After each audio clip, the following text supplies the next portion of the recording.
off of the wall of his palace and then shipped it home in what may or may not have been MRE containers. You don't know. That's I may or may not know. That's between us and the NSA now. I'm sure the NSA is well aware of who those people were. They just don't care. Oh, they were working for the other people with the 3 letters. Yeah. Did you? Yeah. So hello. Live? Yes, we're live. We got the second half of that story. Okay. I didn't. I saved you the self-incrimination of the first half of that story. Okay. Well, I appreciate that. Hello. Welcome to another fantastic episode of Anarchy Among Friends Roundtable discussion. Before we get started, let me first remind you that we are covered by the BIPCOT No Government License, which allows for the use and the reuse of this podcast by anyone and everyone except for governments and the bludgies thereof. You can learn more about that at bipcot.org. That's BIPCOT.org. We're also covered by Brandenburg v. Ohio 1969, which ruled that the government cannot punish inflammatory speech unless that speech is, quote, directed to inciting or producing imminent lawless action and is likely to incite or produce such action. Therefore, everything said here on Anarchy Among Friends Roundtable discussion is entirely hypothetical. This is episode 205, and we have a very special guest in the house, and I'll let him introduce himself. So, Yeah, thanks for having me, guys. My name is Michael Sodini, and I run an organization. I started an organization in 2018 called Walk the Talk America, but I have been in the gun industry for the majority of my life. I got in through nepotism. My family owned an importer, and that's how Walk the Talk came to be. It was just importing firearms in the U.S. and being a master distributor of them. I had a few brands. And now here I am. I do Walk Talk America, and I'm getting back into manufacturing firearms. So. No, yeah. You're here because Andrew heard you on what was that other podcast, Andrew?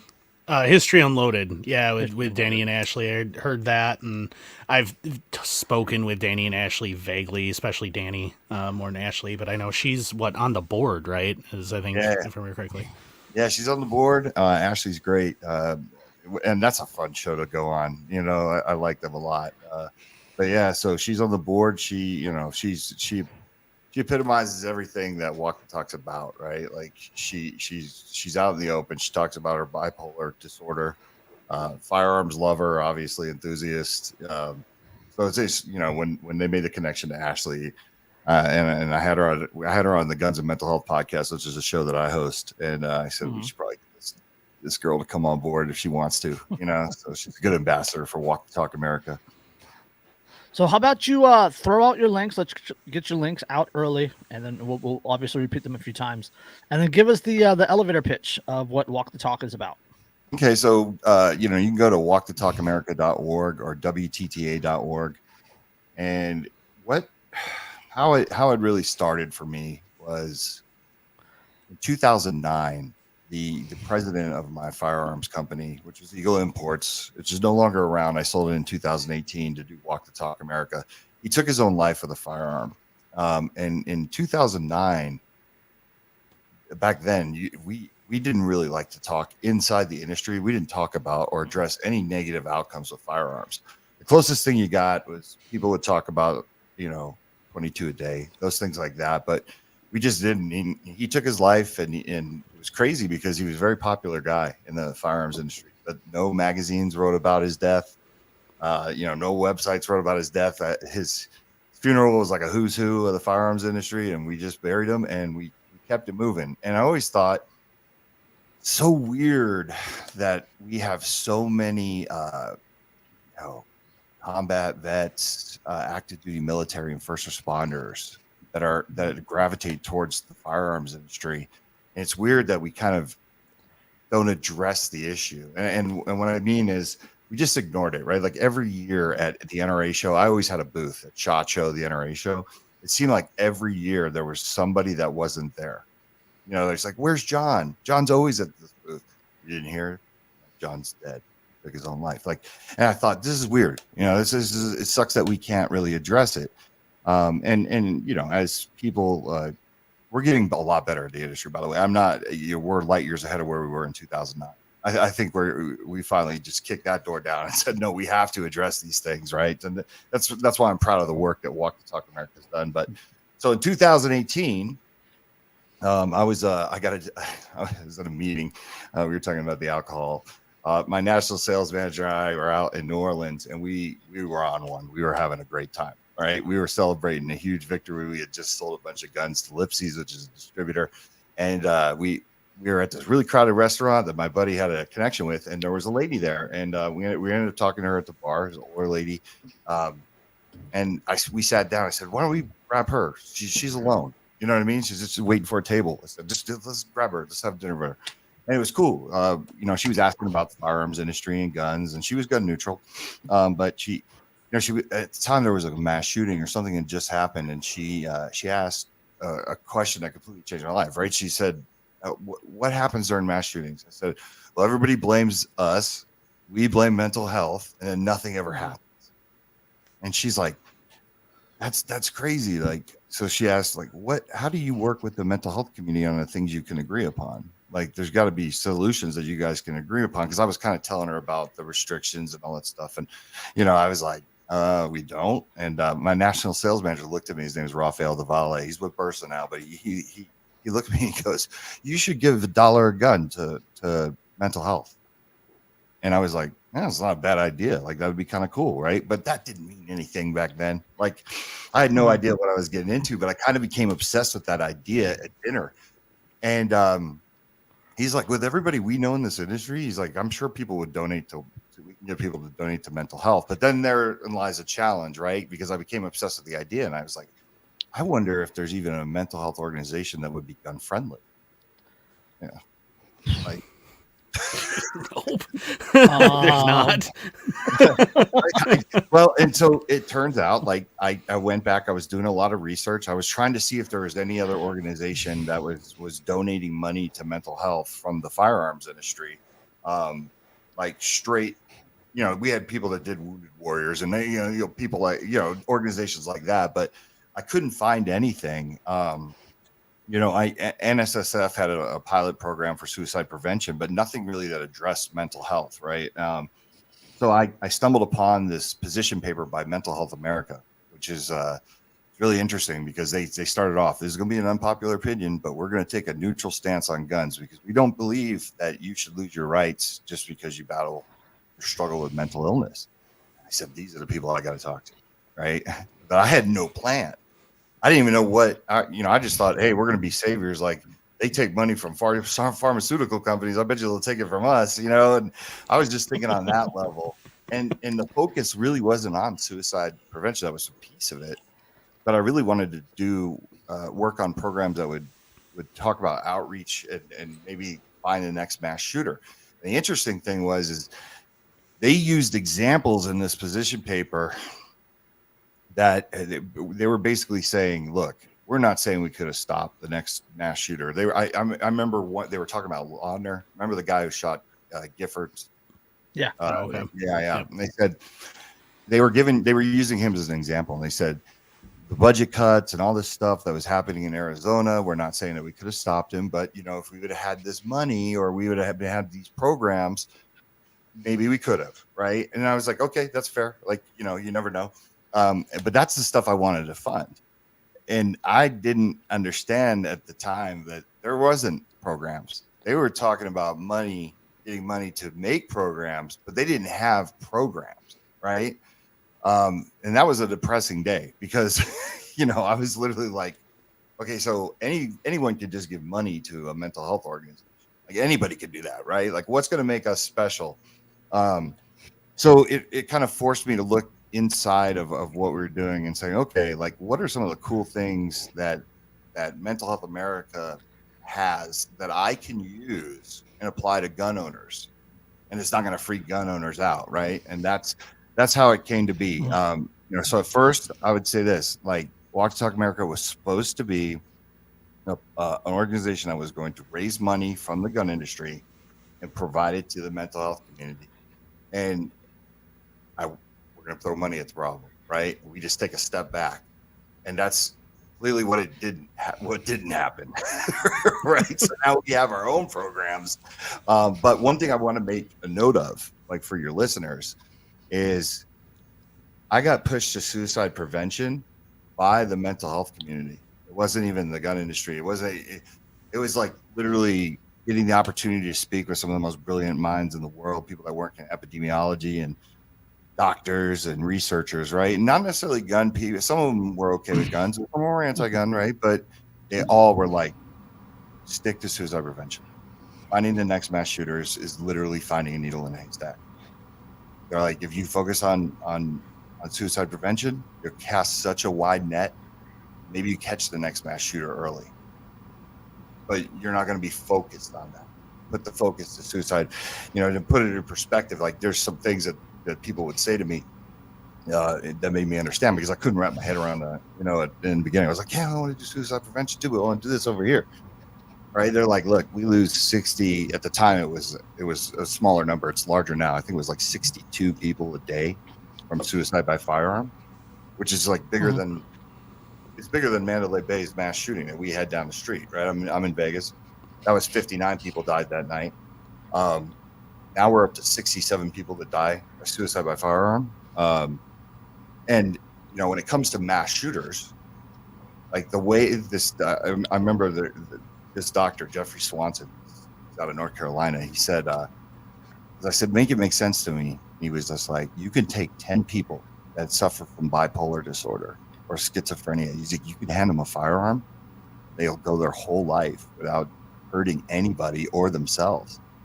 He's like, you could come home one night and be having a bad day and catch your wife in bed with somebody, or maybe somebody cut you off on the freeway. And he's like, and snap.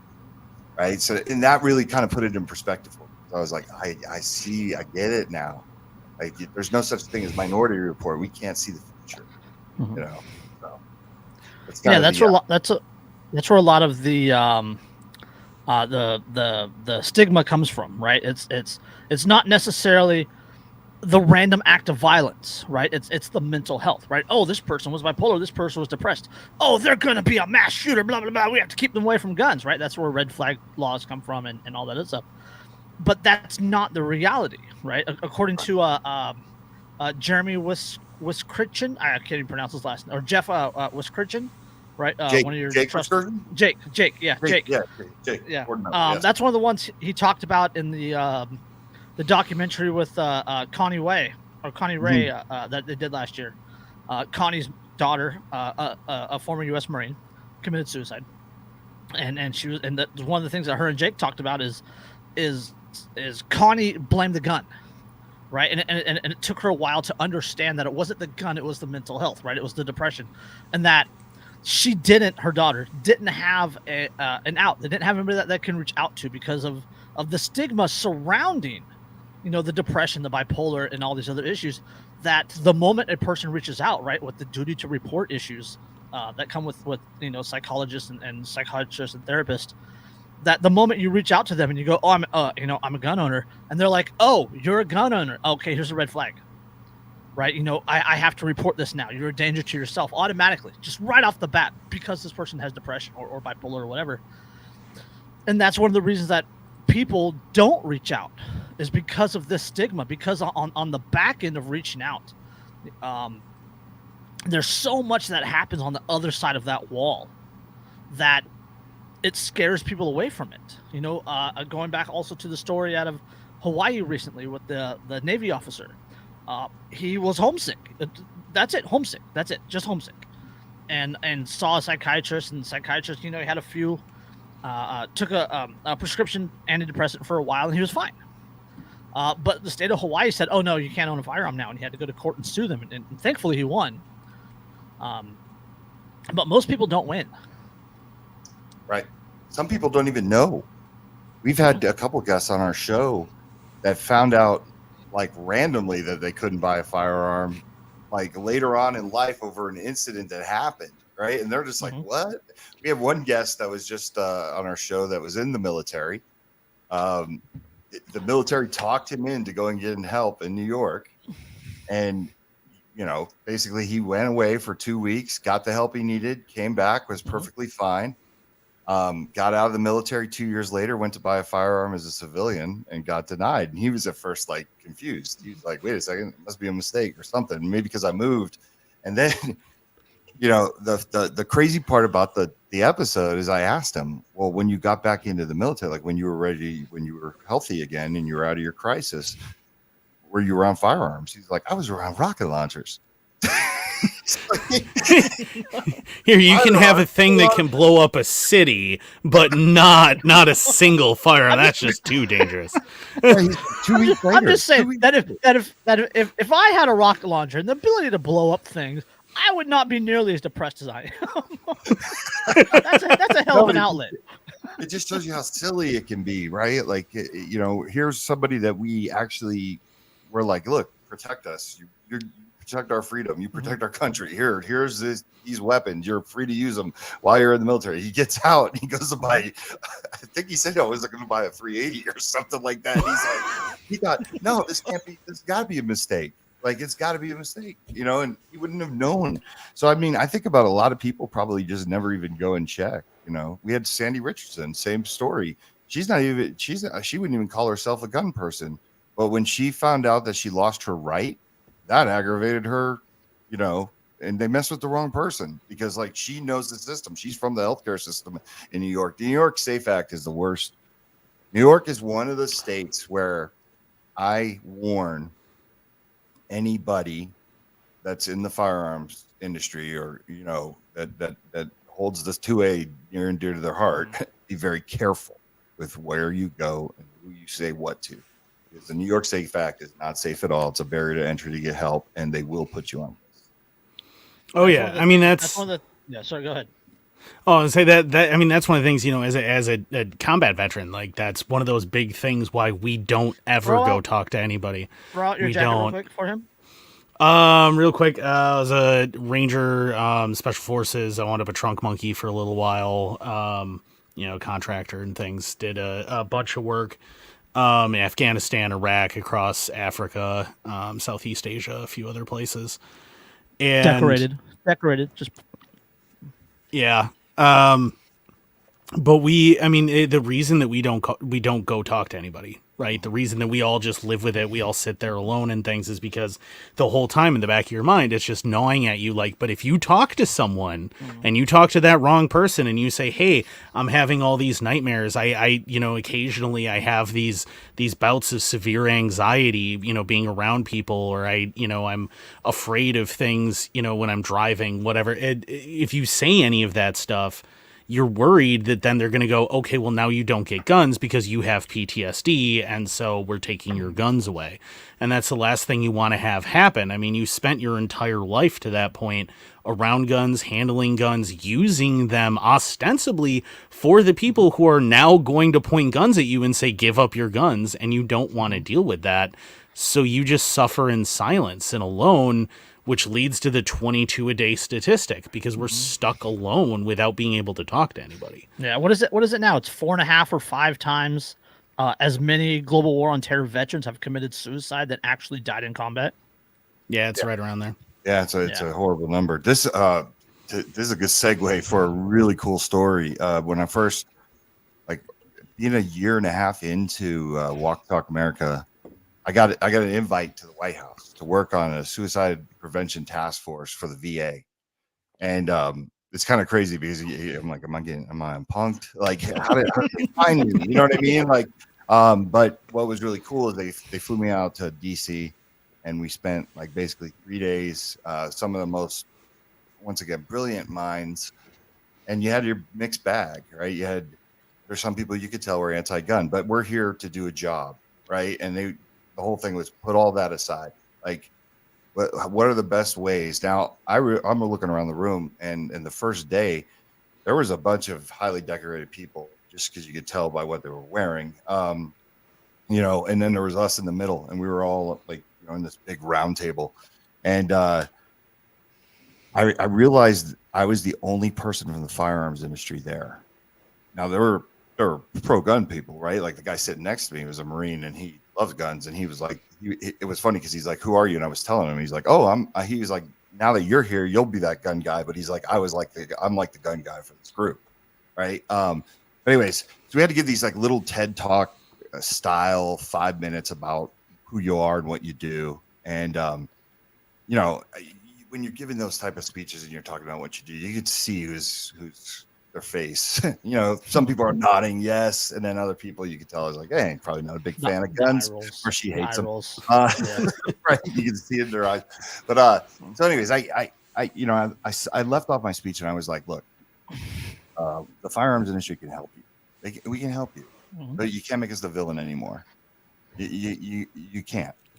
We have the space, we have the reach, we have the people, like the gun itself, right? Like we have access to that firearm before the person even buys it, right? So I said, we can help you. And then I sat down. This guy got up, super decorated. I don't, like I said, I don't know what he was or what he took. I was never in the military, but thank you for your service. I think it's just awesome, especially, you know, being around so many, you know, active duty military and just through my ears, right, and hearing stories and stuff like that. But he gets up and he's like, you need to listen to that guy. He's like, listen to him. He's like, you took me as a kid. He's like, you gave me a rifle. He's like, you taught me how to kill with it. He's like, to do your work. He's like, then you had me name it. So you made me identify it with it like it was a family member. He's like, you send me overseas, I do exactly what you need me to do. And he goes, and then you send me home. And he's like, and I'm struggling. And the first thing you want to take away from me is the thing that you told me to name and identify with. And oh yeah. That book right there. Yep. But it almost looked like I paid him to do it, man. I mean, but it was just powerful, right? Because I was like, yeah, that's the endorsement I needed. I think like after he did that, it was kind of like, all right, let's see what this dude's talking about. Like, so, you know, because I think a lot of the problem with the perception of the firearms industry or people that love guns is that we don't care, right? It's not the reality. It's the perception. So when, you know, I get to go in rooms with people that, you know, we don't really like in terms of what their politics are, you know, and it's really interesting because, you know, when you're sitting in a room and there's people, naturally, when you deal with mental health, you're going to run across Brady, you're going to cross every town. But, you know, I go into all these little stories and meetings and stuff like that, knowing no one can do what I do in there, right? No one's doing what Walk Talk America does. But when it's so funny to see their faces when I'm like, yeah, this ammo company, Arms Corps, yeah, here's the box of their ammunition. They read anonymous mental health screenings on the side of their box. Right? Ruger has a flyer that they're putting. Bursa has a flyer that they're putting in the box for free. That was included at the end of the Connie Ray video. Yes, yeah. It was you walking through Arms Corps and they grab a random box off the shelf and open it up and there's a packet in there and there's a WTTA flyer. Yeah, but they say like when people find out that we're doing that, they're blown away, and that's the thing is like I've never seen that before.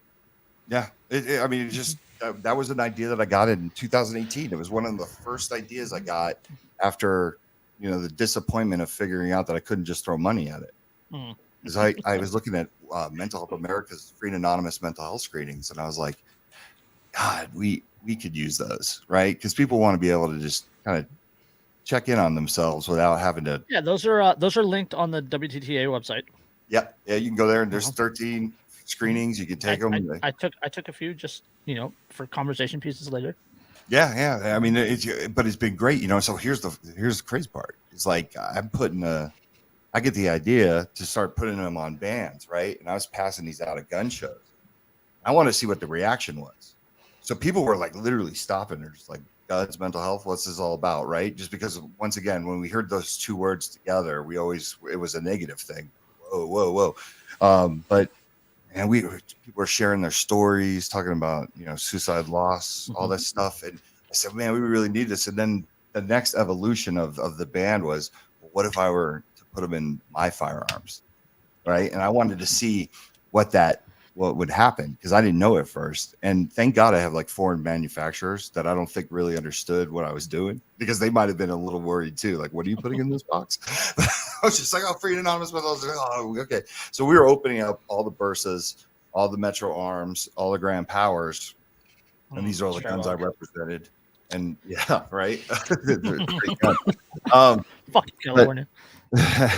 But you know, when we were getting phone calls at the office, and they were just like, I just bought this gun, and I just bought this Bursa, and it has this mental health screening, and I just want to say thank you.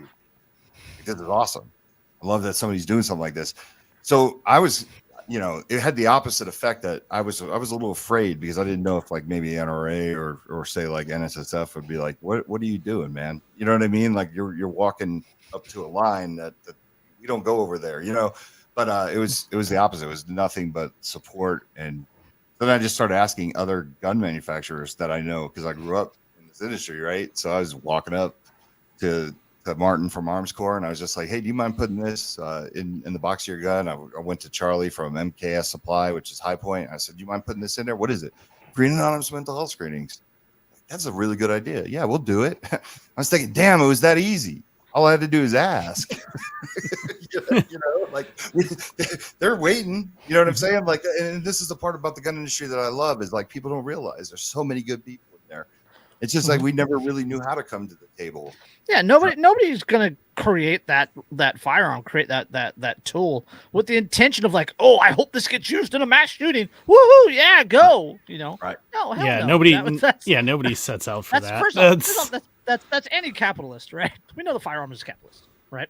But it's counterproductive, right? You don't want to stigmatize your product, all that good stuff. So it's a win-win for them to jump on the side of mental health and suicide prevention, right? Oh, look what we're doing. This is good. This is positive. But on the flip side, the people that buy it, they see that and they go, oh yes, yeah, we should look into that. Yeah. You don't. And hang on. Oh, there we go. I got the right one. There we go. So we do have a question in the chat that he said, anonymous, how long after I take mine do I have until the feds show up? I took 2 tests and no feds. Yeah, there's a lot of tests being done. Believe me, this thing would have already gotten shut down if that was the case. You got to trust me on that one. So okay, I do have a question. I did a little looking into you. Obviously, but Gun Freedom Radio, their little bio on you calls you the quote most ungun gun guy. Mm-hmm. What does that mean? Yeah, it was a nickname I didn't give myself, but it just people would call me that. They would go, "You're like the most ungun gun guy," because I grew up in 2 of the worst places to be around firearms.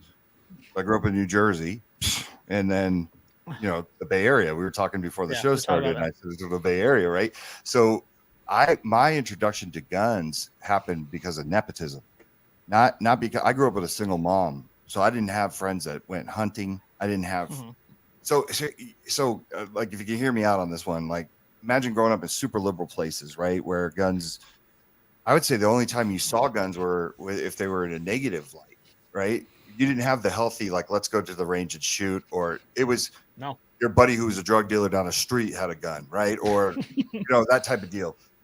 So true story. Right.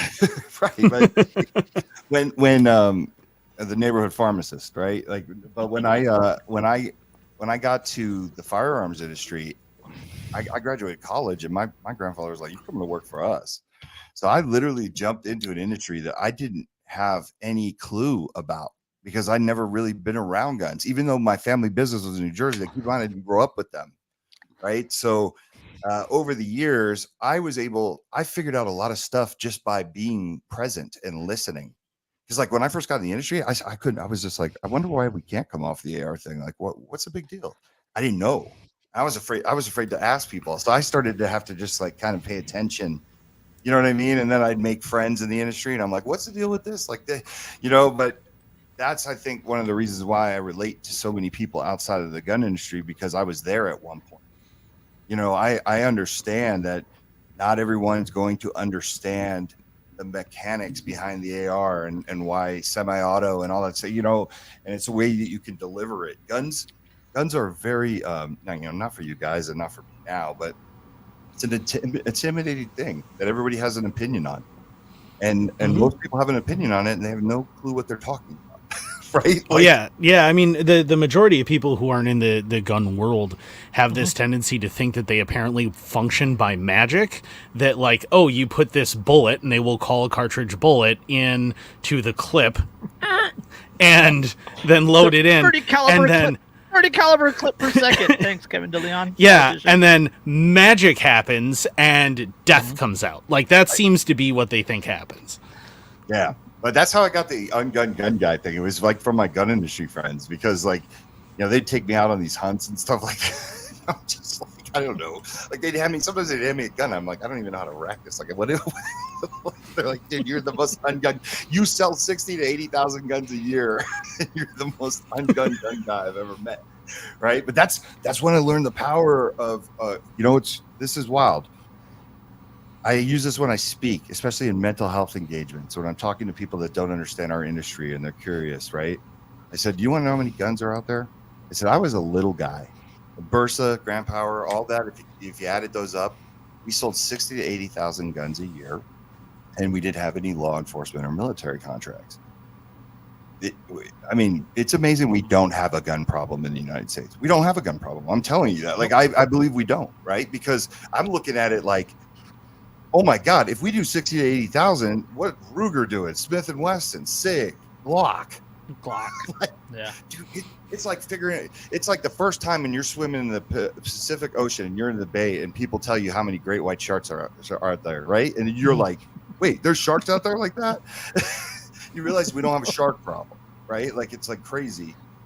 So. Yeah, that was one of the things that really grabbed me about that Connie Ray piece, which is listed in the description below if you guys want to go watch it. She was talking to Jake and she was talking about the firearms, and then they cut to another segment and they're out on the range, right? She had no experience with firearms. No, she was sweating. It was crazy. She was shaking. Yeah. She was absolutely terrified. And they were just shooting a little .22 Woodsman. And just after shooting it, and she's happy, she's just ecstatic. Oh my God, I did pretty good. Look at that. Right. And just the emotions that came over her when she finally, I think when I don't know, I don't want to say she understood firearms, but she finally was able to comprehend some piece of firearms and why people gravitate towards them. And just the emotion that came over her, she was completely choked up and hardly able to speak. Yeah.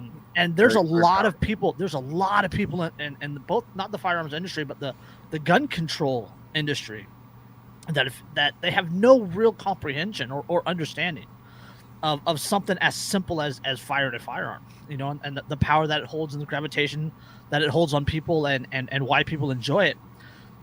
So they have no context.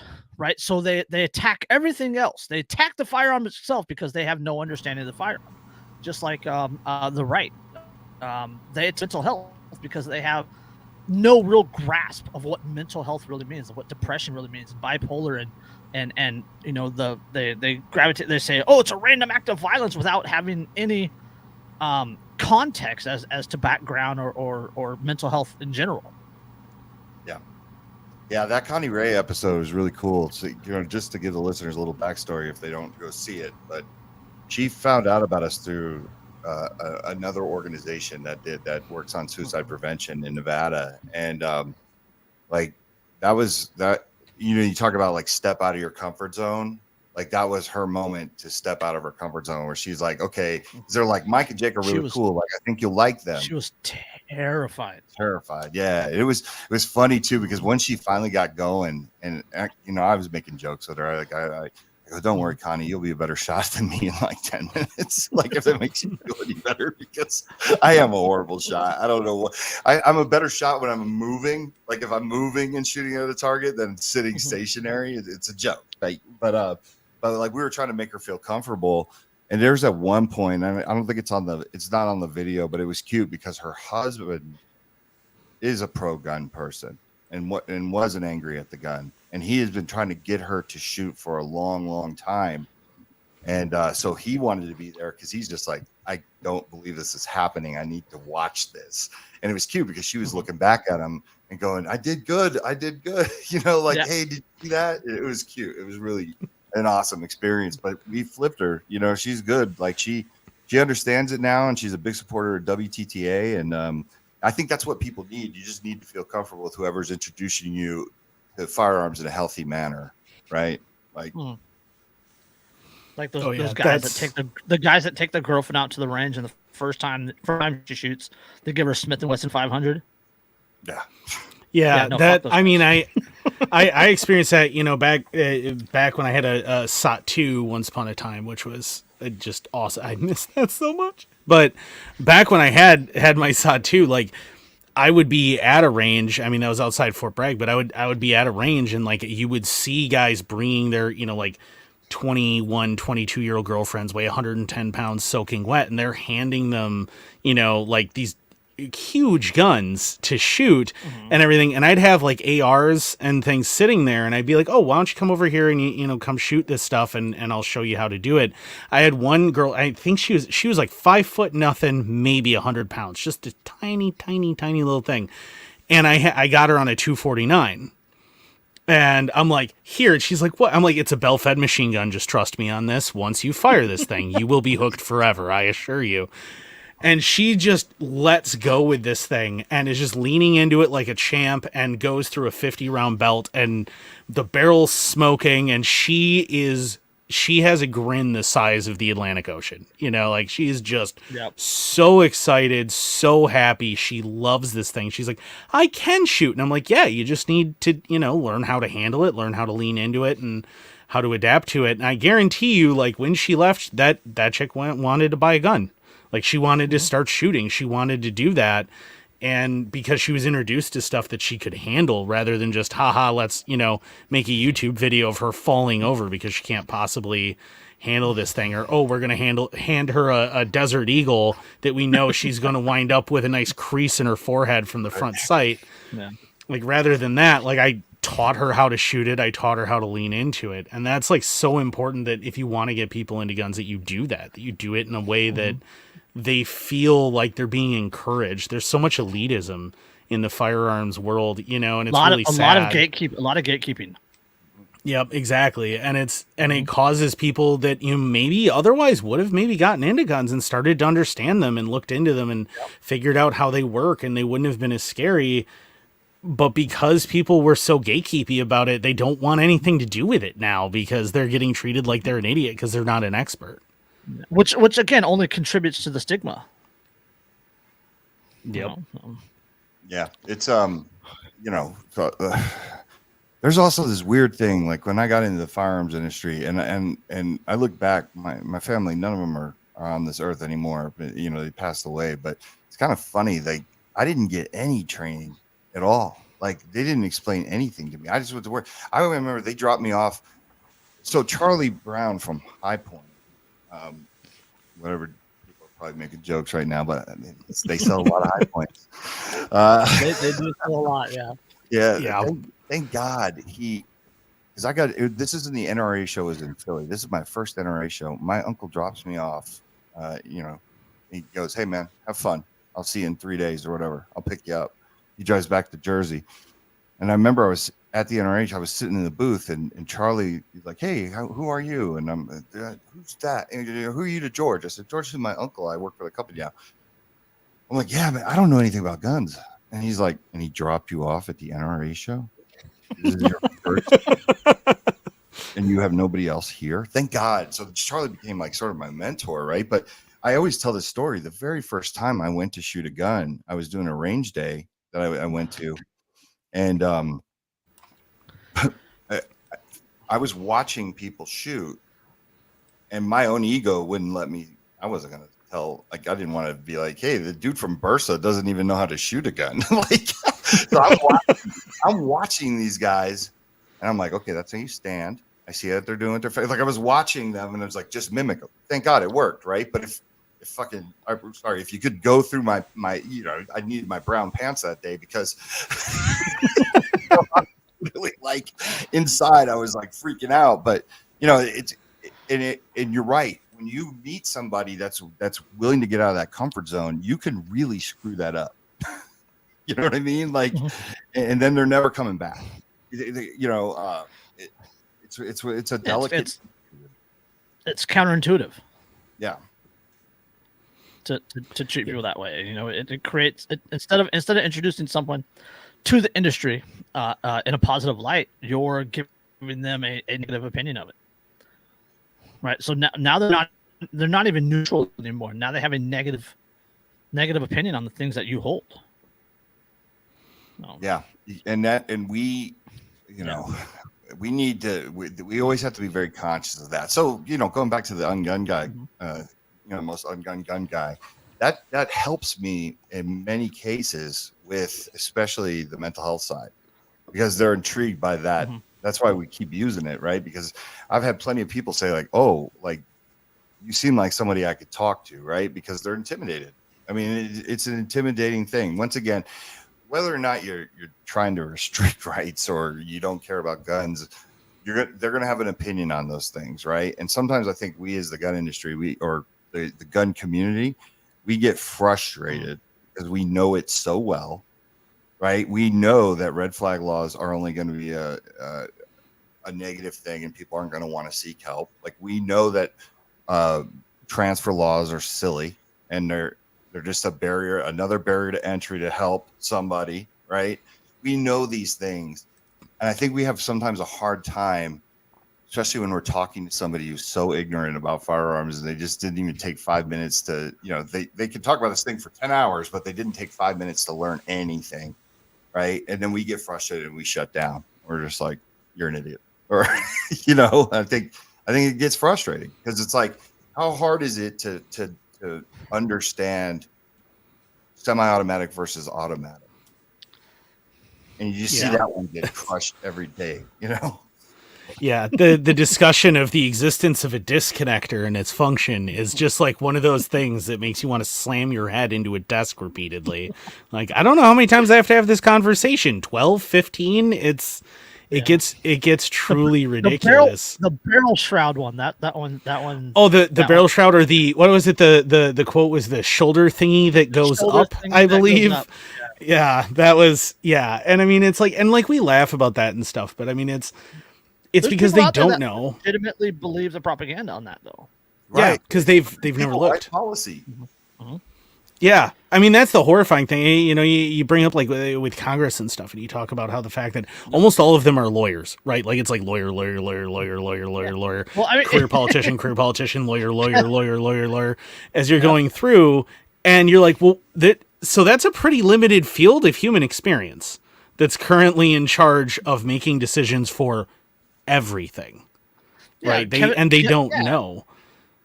Yeah, Kevin DeLeon here in California, like, championed the assault weapons ban here in California. He became a meme. He literally became a meme. He's on T-shirts for the 30 caliber clip per second guy, right? Yeah. He was a member of the state senate for a while. I mean, now he's in LA, and now he's racist and beating up protesters. he's on his way out now, thankfully. But like, that guy affected policy at a state level in the state of California, which has 50 million people in it. And he said this is a ghost gun. It can shoot a 30 caliber clip per second. Yeah, the ghost gun thing cracks me up. Oh. It really does. Like, I don't know. You know, here's the good news. I will say this: like, one of the great things about WTTA is now I have a lot of these organizations like NAMI. I have contacts there, and I will say this to the listeners: I get a lot of phone calls and people, and this is what I want, right? I want Mental Health America when they're emotional, something's happened and there's a shooting or something, and then having the vice president call me and say, just refresh my memory. Why shouldn't I back this? You see what I'm saying? Like, she's running it by me, and I'm explaining to her why this is bad, right? And then she goes, oh, okay. And I have to understand that she's never going to be a gun person. But now at least she's comfortable making a phone call before making some weird decision, right? And like, the other cool thing that this has come from this is every time I read a bill now, I look at it through the lens of how does it stigmatize mental health, right? And how does it screw over the underprivileged, underserved? It's like, that's all I got to do is just go through. Oh, okay, this, highlight it, and I slide that stuff over, and I'm like, hey, just so you know, there's this bill out here, and it goes against everything you taught me about not stigmatizing mental health and all this stuff. And like, then the new one, Oregon 114. yeah, that's horrible. Mhm. That's bad. It's not as bad as the Safe Act that we talked about before, but it is bad. Yeah, I just can't. It's really interesting to because there are sometimes I get part of it, just naturally happens. But like I said earlier about like people at Brady, people at Giffords, like you end up in the same circles, and everyone's always. When people don't understand guns, they want to get everybody in a big conglomerate. Like you're going to be able to come up with these answers, right? Like even the White House thing. It's like, you think we're going to solve suicide in 3 days? Like, no. Like that's and it's always the same things over and over again because they don't know how to even approach this. They're just like language and what if we had flyers in gun shops? It's like gun shops are already looking for those things, and you don't understand how much gun shops have a huge responsibility. Just in general, right? Like you want the guy behind the counter to literally be looking for signs of suicide when most people I know that took their own life didn't show any signs, so they get stuck. I feel like they're in a rut, right? And this is, that's the thing with it. Most of the people that are anti-gun, they don't even know they're anti-gun. Like I remember doing an event where I spoke. I got invited to San Jose State by this veterans organization and Everytown. No, sorry, Mom's the Man. Mom's the Man was there. Yeah, I remember the story. Yeah, this is great. This is great. I took a lot of heat because people didn't understand what I was doing going up there, right? Because they're like, why are you speaking in a Mom's the Man action? I'm like, if they're going to let me speak and have the microphone and literally let me go first, I'm definitely speaking because I could take everything that they're about to say because I know where it's going and I could just debunk all of that, right? And so I bring it back to suicide prevention and stuff like that. But it's kind of funny because I got, there's a lot of people in the gun industry who was like, what are you doing? But I'm like, we have to go there because if we don't go there and talk, then they control the complete narrative. Then they're allowed to say 30 round clip.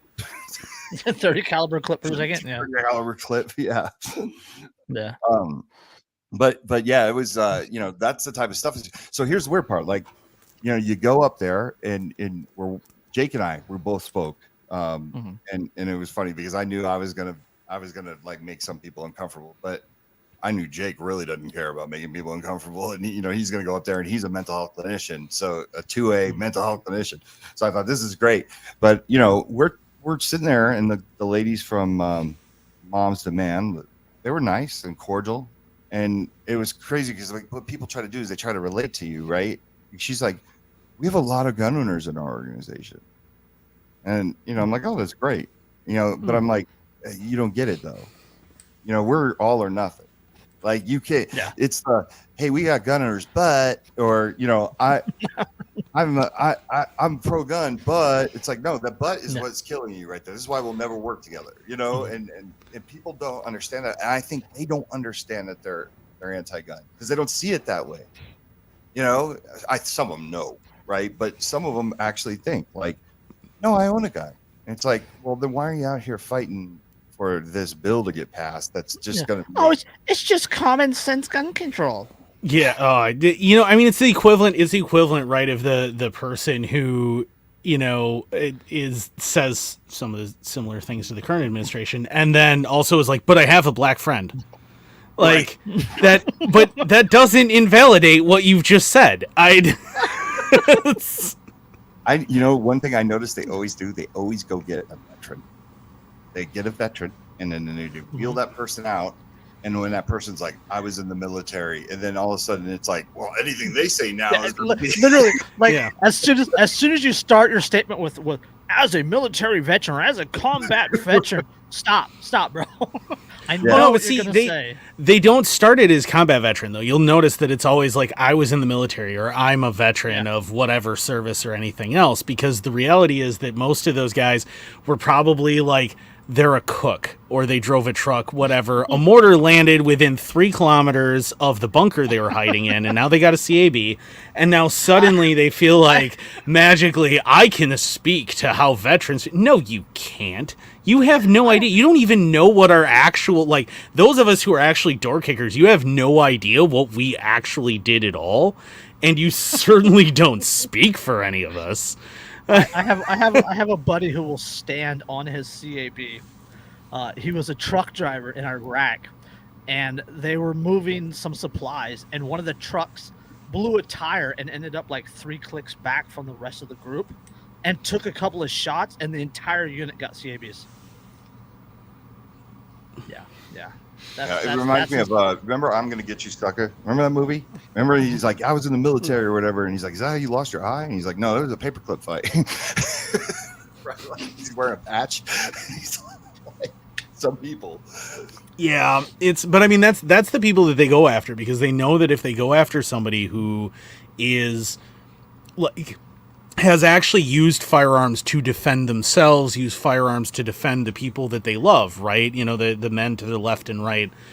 Those people that understand how to use those weapons, how to clean those weapons, how they work, everything else, they are not going to be on their side because they understand these things. It's the people who, well, they qualified barely on the range, and now they're like, okay, well, you know, I mean, I put a few rounds on paper, therefore I know how this thing works. And the AR is the exact same as an M16, which is absurd. It's not even remotely the same. Like, that's, I mean, by that same token, 3/4 of all rifles that are currently built, modern sporting rifles, are AR-15s because they use a similar gas operation and a similar star chamber. Like, that's ridiculous. I mean, by that token, the CMMGs are AR-15s. And as we all know, they're definitely not. But, you know, that's kind of an esoteric thing. Like, you got to be a gun guy to know what the difference is. But these guys are not gun guys, right? They don't understand firearms. They're not pro firearm because they've never dealt with them. They don't really know. But as soon as you can tack that veteran thing on there, or I was a cop, I love that one. I was a cop, and so therefore, yeah, like, who never drew your weapon in anger, who barely ever cleaned it or anything else. You never had to don't give me your crap. Like, I know that you have no idea. That's just another layer that they can add to the stigma, though. You know, that's just another blanket, you know, protecting their echo chamber. And that's what you're talking about, Mike, is having to going into their echo chamber, being able to relate with them on a personal level, and then just blowing their entire argument out of the water, politely, of course. Right. Yeah, you do it in a kind way. I do it all the time. But see, what I love about it is when I walk into one of those rooms, like I'm pretty confident. Like I'm like Ali, right? In Olympic Village. Like everyone's fighting for the silver medal in here. I got the gold already. Don't worry about it. Because once again, we are the only ones that are doing something that could really help somebody. Like even if I just want to use free and anonymous mental health screenings in the boxes of firearms, if I just use that, I've already beat almost everybody in the room with really what they do. You know what I mean? Because if you start asking, what do you do? Like, how do you save lives? Or messaging. Okay. So what? You have messaging. Like, that's great. And I'm not belittling messaging, right? Because we all need this, right? We all need the proper messaging, even in the gun industry, in the firearms community, we need proper messaging, right, on everything. But that's all they got. The wheels keep spinning and they get nowhere with it, right? Like, so when I go into the room and I'm just like, we got this. This is what these people are doing. You know, we teach mental health clinicians about gun culture. We give them CEU credits. Like, these are all out of the box ideas that we all made up on the fly, you know, in the gun industry. Is like, let's figure out what we can do. And it beats them hands down. Like, they're super impressed with it. I've had compliments.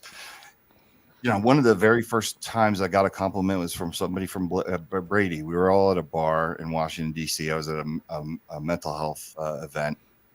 It was right when we kicked off the partnership with Mental Health America, and I was buying a round of drinks for the people that were standing next to me. 10 people, and what do you want? You know, the guy goes, hey man, before you buy me a drink, you might want to Google my name. And I said, is it bad? And he's just like, I'm a lawyer. I work a lot with Brady. I write a lot of laws. I got to look. I said, why you drink? Put that aside. I don't really care. But he starts to talk to me, and he's like, well, what do you exactly do? And I had the card, and I show him the card, and he grabs it, and he's like, you get this in the gun boxes? I said, yeah. And how many different companies? And then at the time, now it's like way more, because this is in the beginning, right? But at the time, I think we had 8 manufacturers that were doing it. And he was just like, that's incredible. I'd have never guessed that, right? But once again, that's that perception, right? His reality is the perception he has. But I love crushing it. Yeah, he's probably never opened a gun box. Yeah, I love crushing.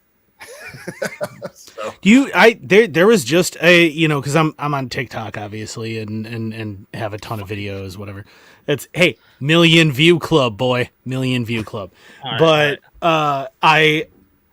just saw a video the other day where somebody had spliced together all of these people saying it's a mental health issue, it's a mental health issue, it's a mental health issue, it's a mental health issue, and ending with, well, what are you guys doing about it then?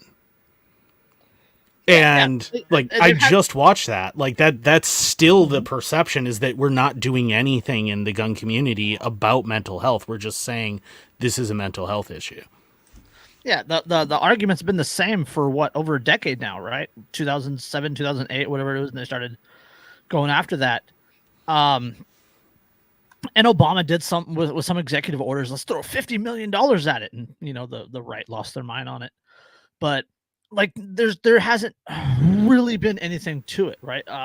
Some creation of some red flag laws, which, as we know, don't really work and actually lead to people being killed. Like Duncan Limp. So on both sides of the issue up to this point, there haven't really been anything that have stood out, that have said, hey, look, this is what we're doing about this. Right? Like no offense, but I had not heard of WTTA until Andrew brought it to my attention. Yeah, no. I get that all the time. They're like, I can't believe I've never heard of you. So. Yeah, and Andrew brought it to my attention, and as soon as he told me what it was, I went, oh, this needs to happen. This needs to get out there, because I have lost friends to firearm suicide, people that were very pro-gun, people that were in the same circles as me, people that were close to me. And a lot of them, they had that fear of reaching out because of the stigma surrounding, bipolar and depression and anxiety and things like that. And then the government side, right? The back end of them reaching out. How is the government going to react to this? How are the mental health professionals going to react to this? And it was something that Jake talked about in his interview with Connie. He said that Jake said that when he came out, that's where he said it. He said when he came out as pro-gun, he got a lot of backlash from the industry, from his coworkers and his peers. A lot of people pushed back on him coming out as pro-gun and trying to defeat the stigmas that were out there regarding gun ownership and mental health. How do you guys approach that? Do you guys? I know you guys talk to politicians and you talk to these other lobbying other lobbyists like Moms Demand Action and whatnot. How do you guys approach the other side of that with the psychiatry and the therapist industries? Well, so one of the things that we have, I think, is we put together a really good cultural competence course online for free, right? That clinicians take. Anyone can take it. I mean, you go on there. It's just, I'm curious to see what information these guys are putting out there. I want to make sure it checks out. But so we have firearms. Andrew's typing away. He's looking it up right now. Yeah, we have firearms instructors. Oh no, I was responding to a chat actually. we have firearms instructors. People will take the course knowing they're not going to get CEU credits, but they'll just take the course just because they wanted to go through it. Rob Pincus and Colin Noir, right? They're both on your trustees. They're on the board. Yeah. Our board's expanding too. We're going to bring on Tani Schmidt from USCCA. There's a few other people. Yeah. But to answer your question, there's a couple things I want to talk about because I kind of want to circle back to the whole Jake thing because that was a really funny story. We got a lot of time. All right. So Jake, and I will answer the question about how are you dressing Okay. this, because I think this leads into it. But it was so funny because when I first started, I couldn't get on a mental health show to save my life. Like I was getting on like Gun Freedom Radio, you know, Gresham from Tom, you know, Tom Gresham from I don't know what his radio show is, a national radio show right now. I can't think. It's been a long weekend. I told you about that. But you know, I'm landing on all these shows, but I'm really only talking to my echo chamber, right? Because you know, I wanted to cross over. I was like, somebody from the mental health community that has a podcast or something, please have me on, you know. And Jake was the first one. Jake had heard about what I was doing through his local gun shop. And he was like, I need to talk to this guy. So when he reached out to me, I think I answered in 3 seconds. Like, he's like, hey, do you want to be on? I have a mental health podcast. You want to be on the show? I was like, yes. Right. And before we went to go live with the show, he goes, hey, man, I got to tell you something, but we can't bring it up on air. Okay. And I go, well, what? And he's like, I have my concealed carry license. I'm a gun owner. And at the time, like, I didn't even think about it. I was kind of like, yeah, we don't have to talk about it then. That's fine. Like, you don't want to talk about it. Like, I get it. Because he's just like, look, my people, they don't like that, you know? And I was just like, okay. And I remember as we became friends, because I went on the show and then we developed a relationship where we're, you know, because it's great to have a mental health clinician because you can text them things and ask them questions and pick their brains and see how systems work and stuff like that, right? So I was like, this is cool that I've made this friendship with this guy. But then when he decided, like one day we were talking, he's like, what am I doing? Like, I got to come forward. Like, I got to be that guy. You know, he's like, I'm contributing to the problem if I continue to sit back and not, you know, say who I am. And then, you know, that's why I was like, well, why don't you join my board of directors? And it's so funny because he was into guns, and now that he's in it, like now he's going to SHOT Show, and you know, he's in it. He's so into it. He loves this. This is right in his lane. But it's funny because we laugh about it because it was like there was a time when you wanted to stay closeted about this stuff, right? But so to kind of answer your question of where we're going next, right? Because I think that's a big thing. We're coming up with the first ever healthcare provider directory of pro gun or culturally competent, and it could be pediatricians to clinicians. Bro, now that's a fucking lifesaver. Yeah, because just the knowledge that there's somebody out there that someone like me, you know, in the state of California can go to, and to be somewhat protected from the duty to report and all that good stuff, is just it's huge. That is fantastic. No, thank you. I said to Jake, man, I said I want thousands of you because I know they're out there, right? They just need just need to know that they can come forward and be like, this is cool. I get it. Like this is a whole group, but I'm telling you, and the idea we got for the how this came about is we're getting 3 to 5 people contacting us a week. That's on the low side. Sometimes it's higher. Mm-hmm. I want to go talk to somebody. Do you have anybody in North Dakota? So we're just like, why don't we just make this directory, not hide it, like get everyone to be like Jake, kick down the door, go through the closet door and run out and just be like, this is who I am. And we shouldn't be punished because we're into firearms. We have a healthy relationship with firearms. All of us do. Everybody on this show right now, right? Like, yeah. So it's just, you know, that's the type of stuff I think is going to be big. And I think that's going to get me back to the White House, right? Like, I think that's the type of stuff that gets us a seat at the table because we'll have this directory and we'll unite. And, you know, I want, like I said, the Jakes who are not afraid to ruffle some feathers and get people's attention, because there's a lot of, and not to just say like all the mental health people don't understand us. Some of them just don't understand. Some of them just, it's not that they hate guns. They just don't have any type of relationship with guns. And now they have this reason to. So that's the other cool thing about our cultural competence course. Yeah. Their only context of firearms at all is the propaganda. Yes. Right. And the stigmas. And they don't have anybody ask, right? Like, yeah. I remember, cause one of the things we did with the card, we had the card made specifically. Let's grab one right here. We left space So this is the type of card that goes into a box, right? A firearms box. But we get a lot of gun stores and we get a lot of firearms trainers and instructors who request this. So for the gun shops, we left the back pretty much. He has the 98 number and all that stuff, like any suicide prevention hotline. But we left the back here empty on purpose so that when mental health clinicians take our cultural competence course, and they're comfortable and they get through the second one and maybe possibly they go to course number 3, which is live, right? We host those on ranges.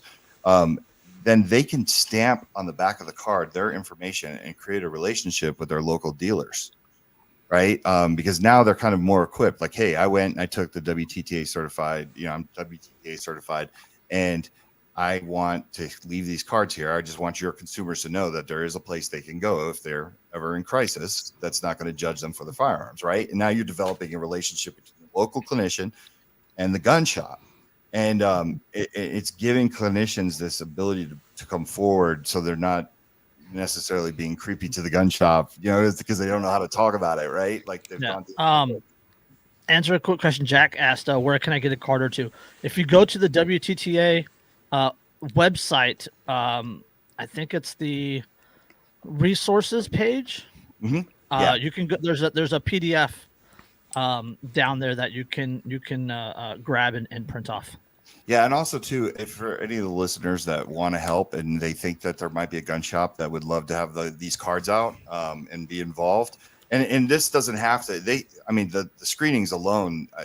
I have friends that own gun shops, and they're like, I love it because I just leave these cards out on the counter, and I let people either bring it up to me, or he's like, sometimes I'm watching them while they're waiting for their background check, and they'll just like take it and put it in their pocket, or they'll put it in their purse or something, and he's just like, it's a way for a gun shop to kind of have the conversation without necessarily even having to have the conversation, but just letting your consumer know, like, hey, look, mental health, like, let's talk about it.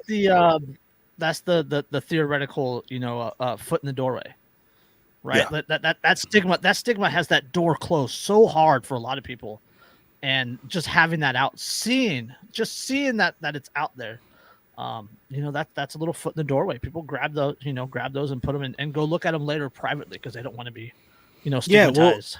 And who wants to, who wants to do that? Like to tell somebody like, hey, I think I have PTSD, or I think I have severe anxiety, or I think I have bipolar. I think of any of a number of things. No one wants to like voice that, especially to a stranger. I mean, even if you have a good relationship with your local gun shop, right? Like you might know them real well, but that isn't necessarily a piece of dirty laundry you want to air to them. Like, especially because you're hoping that they will sell you a gun. Like, you don't want to be like, hey, I think I have severe post-traumatic stress disorder. Can I buy this firearm from you? Like, it just... There's that issue there where you don't want to do that, right? There's still that stigma there, but being able to just grab that and just look at it and be like, hey, a little later, I'm going to go look at this. I'm going to look into this. That's a huge thing. And I can guarantee you there is at least one gun shop listening to this right now. Village Gunsmith. Is definitely, the VGS in Kendall, Wisconsin is listening to this right now. So, because like anybody that knows, or we send out packets of these cards for the shop.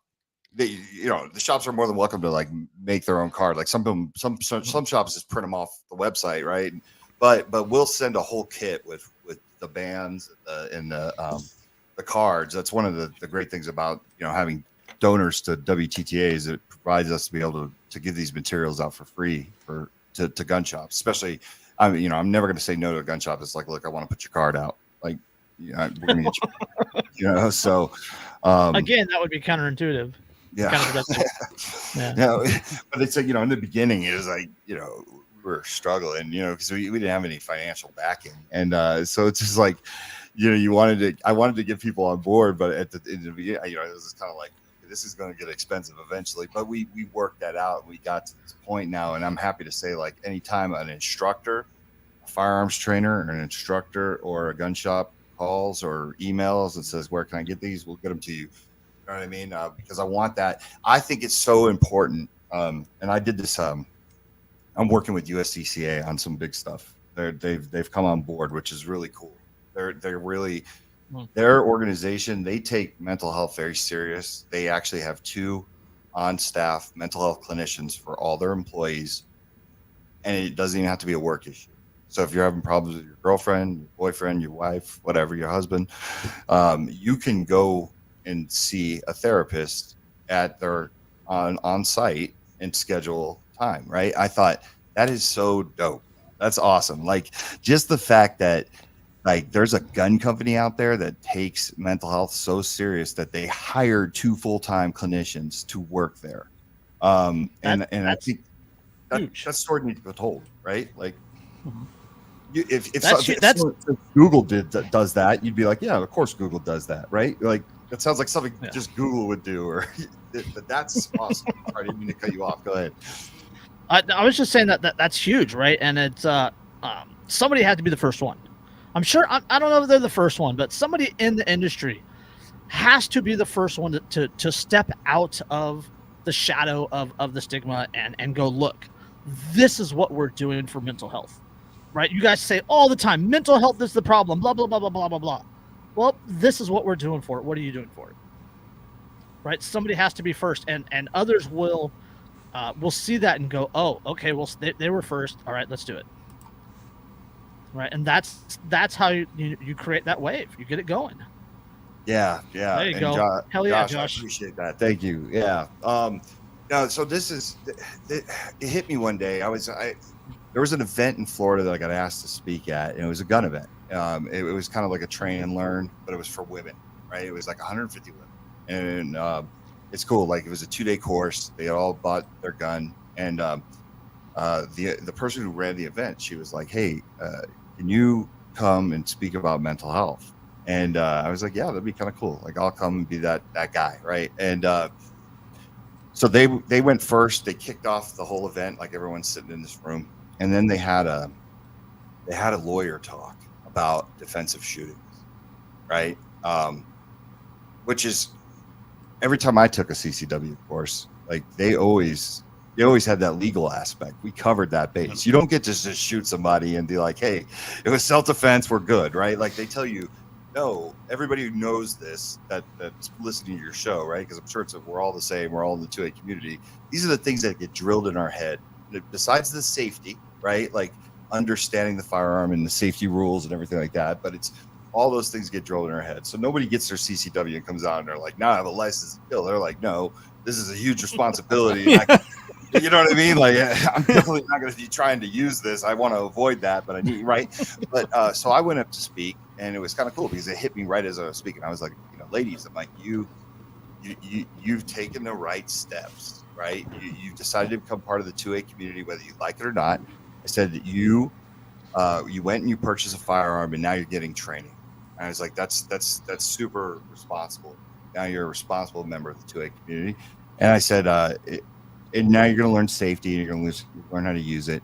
And I said, and Mark just told you what's going to happen if you decide to, use your firearm in a defensive situation, and all the complications that could come from that, and the legal ramifications and everything like that. I said that here's the truth. Like, you're most likely going to use your firearm on yourself before you ever use it in a defensive situation. And you need to understand that. So as a firearms owner, we now, I think, need to make sure we go over the safety stuff when we teach them the training. We also need to bring it to their attention that you can't just shoot people, right? And then we also have to say, and you need a mental health and suicide prevention plan. There's nothing wrong with having that as a firearms owner, and as trainers or people that are educating, we can add that element to everything we talk about, right? That's why we created these instructor slides, or the resource page, right? Because we have a lot of trainers that are like, how do I incorporate this into what we're doing? And that's our next big project with USCCA. I really want to maybe have them write into their curriculum, like for the stuff that they do. Like, okay, let's cover these bases now, right? Because there's nothing wrong with telling a firearms owner, look, you're going to have bad days. Yeah. The last thing we want you to do is become another negative outcome of firearms. Mm-hmm. But here's where you can go with your people, like, gun people from the firearms community. But I think it's so awesome that we're adding that next component, because that wasn't there before. You know what I mean? Like, I never had an instructor say, your mental health is important. You need to be mindful of it, especially as a gun owner, My firearms instructor told me to shut up, be a man, get up. Yeah, Right. that's my firearms instructors initially mostly just yelled at me a lot. It's but I grew up a little weird because I didn't grow up in the U.S. So I grew up a little weird with firearms where I grew up with machine guns. That's the who exactly my dad is. We don't need to go into, but what we can go into is that I grew up handling machine guns. Did they just trade him for a WNBA player? That's dude, that would be sweet. No, that's no. Goodness. Not far off. His dad's Irish.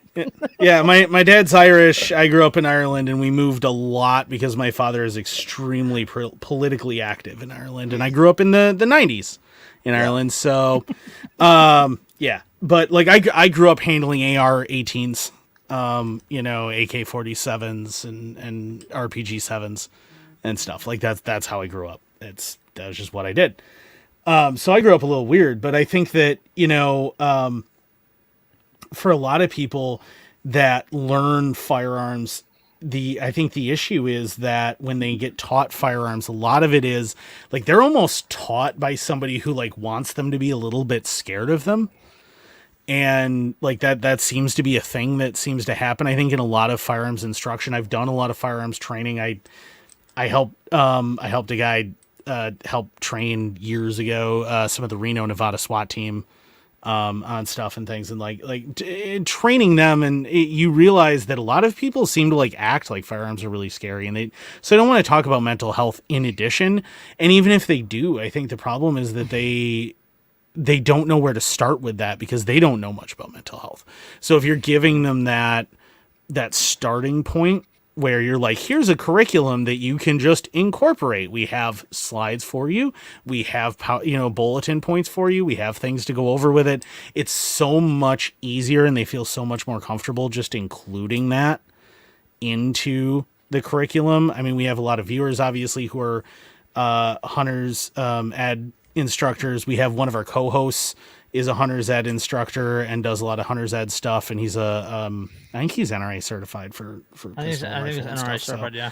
Yeah, so he does a bunch of that and stuff too. Like for them, it's so much easier if they can just have something they can just grab and throw in there where they don't have to feel uncomfortable trying to come up with a good way to talk about it.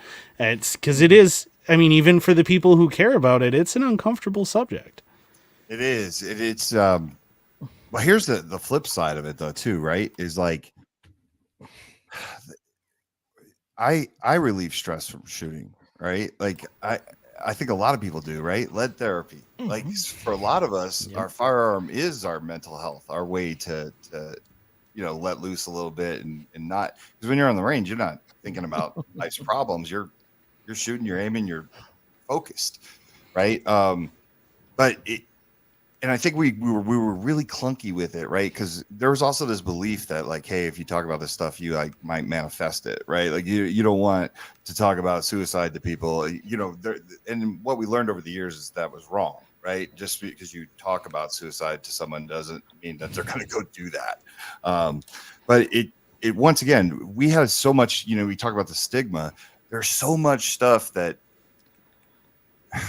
as gun owners, we're protective by nature anyways, right? And we're tough. Like, and even our friends that don't like guns or they're afraid of guns, when something goes down, they're the first ones to walk behind you. You know what I mean? Like, and it's funny because there's times when I've been with mental health people and like a fight breaks out, like while we're walking down a city street and they jump behind me and I know they think I'm carrying and I'm not.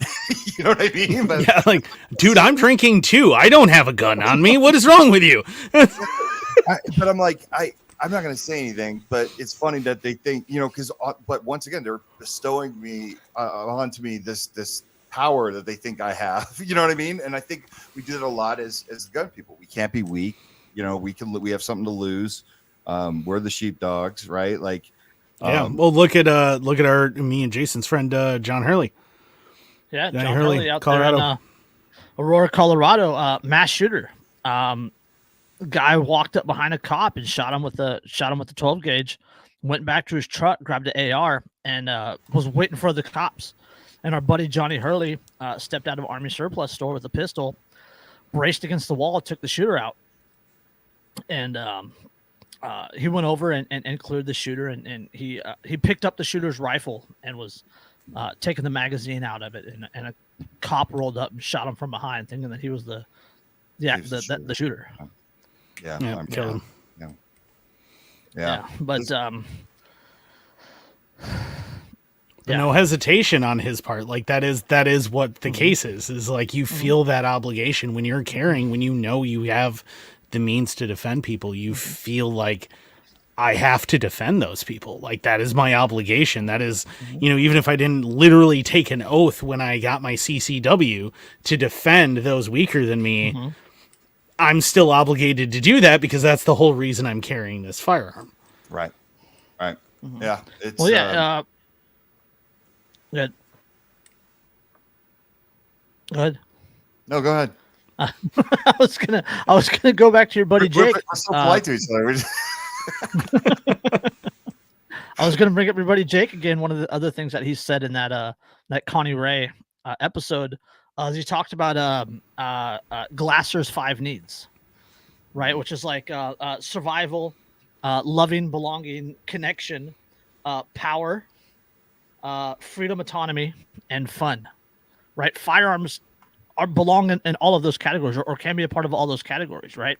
So firearms are a part of our society, whether anti-gunners like it or not, right? So firearms are never going to go away.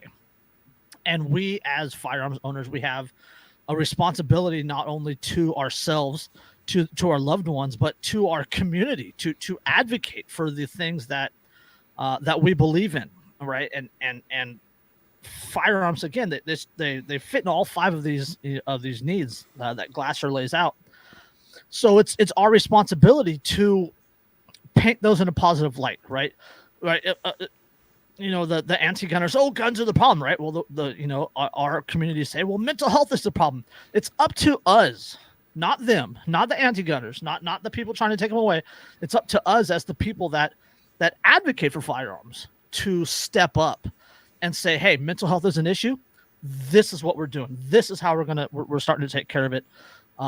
We have to remove these stigmas. We have to remove these preconceived notions, these toxic masculinity, quote unquote, right? That keep people from dealing with their mental health, right? That help create the very problem that the anti-gunners point to and say, oh, look, this is what's wrong with guns. Look, they can kill themselves with them. We have to take them away. No, we can't allow that to happen. And this is how we fight that fight, right? Firearms are never going to disappear, right? There's 450 or 500 million firearms in this country. Sorry, registered or known firearms in this country, right? As far as anyone knows. we have a lot of friends in 3D printing industry. So it's up to us, as the firearms industry, as the people that advocate for firearms in society, as a part of society, as a part of our culture, that we have to step up, right? We have to take things like Walk the Talk America we have to take you guys seriously, right? We have to help you guys out. We have to help get this message out, because this is a step in the right direction toward eliminating is not the right word, toward fighting the stigma, right? Toward helping not only the culture that we're trying to create, but helping ourselves and our future and our kids, like, especially in today's age with so much going on with the last 2 years, with inflation being an issue and war and just the craziness that's going on. Advertising. I mean, we can spend all day just on why the mental health is such a huge issue right now, but it's up to us to take the step forward and say, hey, this is what's happening. This is what we're doing. And it's a personal responsibility to not only ourselves, to our future, to our society, but it's something that we have to do. And I applaud you for taking those steps and creating this. Like I said, I've only known about this for less than a week now, and I'm in. Whatever you need from I me, appreciate that. I'm in. I'll help in any way I can. I'm going to leave the link in the information for the podcast. It's going to be on every podcast that we do, and it's yeah. No, I really, I'm really in. appreciate it. I appreciate that. I love our community. I really do. As being the gun guy, I know it sounds funny, right? It makes sense though. It makes sense now that we know the story. It makes a lot of sense. Yeah. So for me, I'm so glad to be able to give back to this industry and do something like this positive. Not there was nothing wrong with just selling guns, right? Like I love that part too. But for me, I say this to a lot of people. I really feel like the firearms industry could get to where the alcohol industry got with DUIs, right? Nobody blames Johnny Walker when somebody does something tragic and takes out a family, but I don't want to be like the tobacco industry. I don't want to keep constantly fight, and people, say, "Oh, there's nothing wrong," when they're, it was bad, right? Cigarettes are bad, but I think that if we could demonstrate that we are doing something, and it's something that they can't do, right? They don't have the reach. That's for me to be able to get Ruger and Arms Corps and all these people to say, yeah, we're going to put this in the box, right? Like that's a reach the government doesn't even have yet. They might try to take it if we don't do it. Yeah. You know what I mean? But like if we do it ourselves. It's something that moms demand action in every town. They wouldn't do either because they stand counter opposed to Ruger, to Arms Corps, to the industry. So the industry is not going to say like, you know what, that's a good idea. Every town, we should put these mental health flyers in our boxes, right? They're not going to say. I mean, Daniel Defense, maybe. I mean, there's some issues but it's not something that the industry is really going to take seriously, right? So it has to come from our side. Yeah, and, you talk about the Daniel Defense thing, and one of the reasons why. It's one of the selling features that I didn't even think about when I first started this, but we have John Mazzulli, he's a lawyer for Glock and Mossberg on our board of directors. He did all of WTTA's legal in the beginning, a lot of volunteer work by a lot of great people. But it was funny because when I was telling him about the card in the box and I was showing him how Arms Corps puts it on the side of the ammunition, at a SHOT Show a couple SHOT shows ago. And he goes, I never really even thought of it from this angle, but if I'm defending a case, I'm going to use this as an example of what we do, right? So you think about Daniel Defense, who's going to get nailed now because they're going to go after the marketing, right? Like you marketed to this, and this is what this caused. Now imagine if Daniel Defense could step up and go, no. Like here, we put this card in every one of our boxes. Every one of our customers has the opportunity to get mental health resources and help before they make a decision to go do something, right? We put that in front of them. Like, I think that would go a long way in court, right? Because the BS about the marketing, that we all know that it's just horrible. They found a loophole. Now they're going to exploit it, right? But all right, so let's show them what else we do, right? And I think that's a big step. And I really hope, we collectively get there as an industry, right? If it's not Walk the Talk America, then NSSF, make it up, do it. You know what I mean? Like, but I want to be able to walk in the room, right, and know that I do more than everybody else in there who's trying to do has the same goal when it comes to suicide prevention and better mental health. Now, if they're just flat out anti-gun, we're never going to be friends. We're never going to walk in the same circles. Right? A different. They got the mental block on already. Yeah. You don't really care about saving lives. You don't care about saving lives. It's like I love this red flag law stuff. It's really interesting to me. It's such a slap in the face. They care about you. They want you to stay alive. They take your guns. But they don't take your knives. They don't drain your pool. They don't even take your garage door, whatever it is. However you can, they just take the one thing. They'll take your guns, but they'll give you pills. Right. Yeah, they'll give you a bunch of pills that are super toxic real fast. They don't even do that though. Like there's not even an attempt at a treatment plan when you get red flag. You know what I'm saying? There's nothing in it. Like you go get pills if they say, hey, you should go see somebody. But like the red flag law doesn't have any means for you to actually heal. if you are in a crisis. Mhm. It's just creating a bigger Yeah. crisis. Mhm. Quick story. And You guys will crack up. You're Go ahead. guilty before you're guilty, and then you have to prove your innocence, right? So Yeah. it's messed on all angles, but yeah. The path of restoration is very unclear too, right? Like, so like even and once again, and then I'm going to go into this story, this really funny story, because I think it really shows you how silly this is. So I was on this conglomerate that had everybody from NSSF to guys like Chris Chang to me, from WTTA, Second Amendment organizations, and also anti-gunners, or people like Brady, the people like Everytown. They all had representatives, and basically it was what are solutions? What can we do? And everyone's up there tooting their own horn about the stuff. Now, keep in mind, there's also organizations on there that don't. They're gun neutral. They don't care. Like there's African American organizations on there, Latino organizations. They got a lot of people. Our Zoom calls had like over 70 people. You know what I mean? So you got all walks of life. But I can't remember which organization it was, but it was one of the pick your poisons, like Gifford, Everytown, Moms to Band, right? They were totally bragging about their red flag law, right? And they're like, oh, it saved this many lives. And I'm sitting there thinking, how do you even quantify that? Did somebody tell you I was gonna go do something and you red flagged me? You did? Because I don't understand how you count a win, right? Like if I come snatch your stuff, I don't know what you would have done with it or not. Science has already told me that we can't see into the future, right? This is all what the researchers said. So I raised my hand. I'm like, I have some questions. Once again, it's like being polite. I was like, oh, this is really great that you did all this stuff, and you're looking for ways to not have people get hurt. But I said, if I got red flagged, I'd be okay. I can hire a lawyer. I have enough connections. I'm the face of privilege. I come from nepotism. Like I'm saying this in the meeting, right? Because I'm watching her face, and I'm like, she doesn't even have a clue where I'm going with this. I said, do you have any provisions in there to help somebody who, say, like the single mother from Compton, if she gets red flagged? And she's like, well, what do you mean? I'm like, well, if I get red flagged, I work from home. I can take 2 weeks off if I wanted to fight something. I can hire really good lawyers. Said the single mom from Compton, she could barely put food on the table.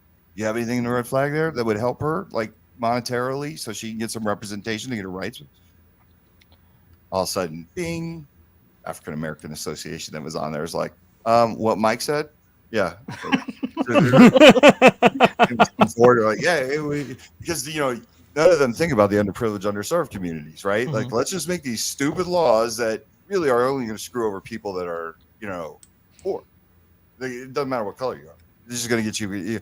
If you have to have an insurance, like Sacramento or San Jose, when I was up in San Jose and they did the insurance, they were pushing for that when I was at that event, the Moms Demand thing, where they let me speak, right? And it was that if you own a gun, you have to carry insurance. Was it like $1 million in liability insurance or something like that? It's ridiculous, right? Because who does that affect? I mean, technically, I could do it, but you're only hurting poor people. The people you think you're protecting, you're screwing them over, or whatever you're virtue signaling for, right? But it'll prevent gun violence. No, they don't care. Yeah, because as we all know, all criminals stop and go, but wait, what does the law say? Do I have insurance for this? That is frequently the conversations.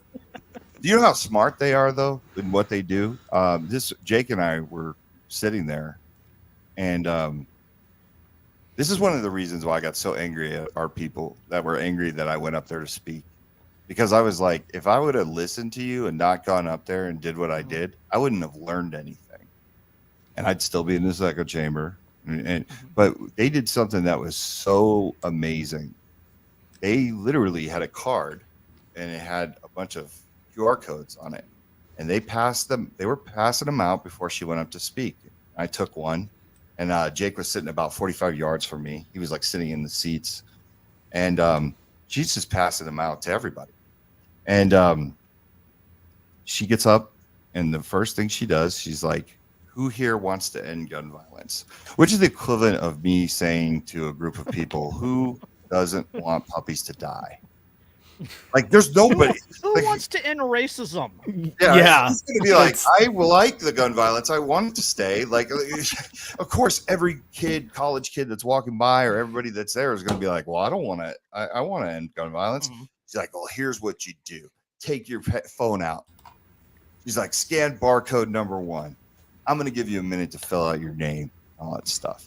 She takes this pause. I'm looking at Jake and I see exactly where this is going. I'm like, oh my God, she's getting people to register and contact people. Mhm. Right. And I said, half these kids, they don't even know what they're doing. They just think I'm ending gun violence and this is how I'm going to help. Right. So she's just like, hit submit.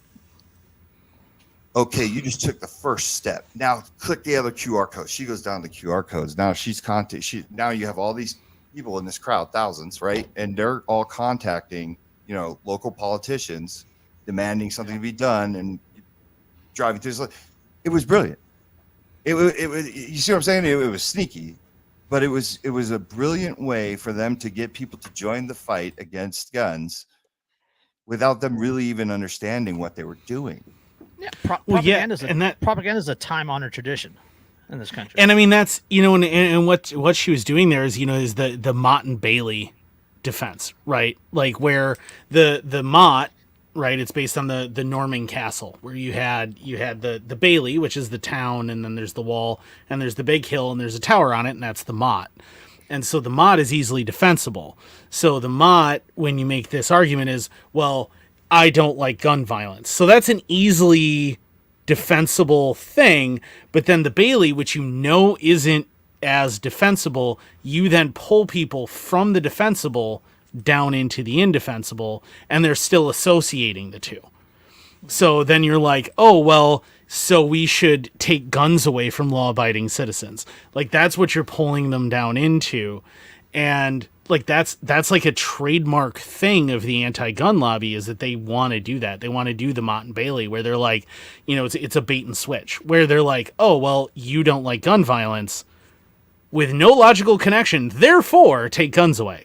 Like that's what they like to do, because people are associating the defensible with the indefensible, and they're not thinking about the fact that one is completely separate from the other.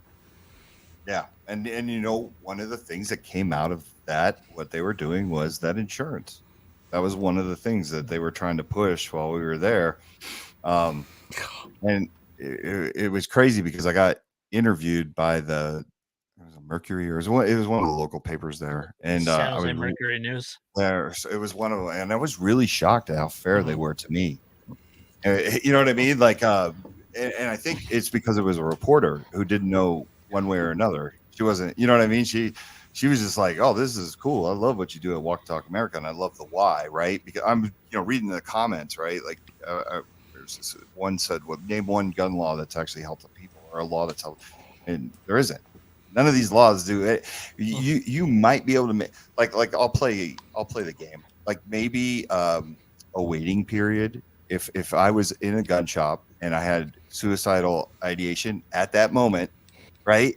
Like maybe the waiting, someone could argue that the waiting period may have given me some time to calm down. But let's face it, that's California's 10-day. That's what it's based on. Yeah. Yeah, but I mean, it's such a, maybe. Maybe. Right? Yeah, but, assuming that you don't decide you're just going to park your car in the garage and shut the door and leave it running, right, like because of the waiting period. Like, well, so no, we got a lot of bridges. We got a lot of bridges here. Yeah, bridges. They're going to hurt themselves. Yeah, there's a lot of ways to do it. So like maybe there's a person, one, who is hyper fixated, so that maybe it stopped, right, or maybe somebody was going to like go murder their ex-girlfriend or their ex-boyfriend or something, and that stopped them from doing it. It is maybe, and this is the funny part about this. So like, you get these people, if it just saves one life, right? And then they're the same people that are like, they're the same people that, this always cracks me up when they do this. They go, well, because I said, look, I can jump in my truck and just mow people down on the side of the strip on a busy day if I wanted to, right? And yeah, but No. it's so easy to go into Wisconsin, a school. Wisconsin, yeah. Where I live, yeah, it's so easy to go into a school and kill 50 kids. Like, you can't do that with a knife. And it's like, where's your threshold for death? Because I can kill a few kids. It's literally happened in China. It's happened in China. But the guy in Norway with a bow and arrow. Yeah. One was too many. If it saves one life, but then all of a sudden you're like, hey, we got to do away with this, but I'm okay with the dude having a knife to kill like 7 people. If that was the argument, if it saves just one life, we'd be banning McDonald's, bro. Like, what is it? Like 250,000 people a year die from heart disease. Yeah, we'd ban McDonald's. We'd ban smoking. We'd ban alcohol again because that worked out so well last time. It's like we'd ban everything. Turkey would ever be fried again. Yeah, we'd ban unprotected sex. Right? True. Yeah. I tell people all the time, compact sports. No, I tell people all the time, especially when it comes to unprotected sex and babies, right? Like, it's crazy. Like, they want us to register and do and file and get licenses and all this stuff, but you can have a child. You can just create a human being. Nothing's stopping you.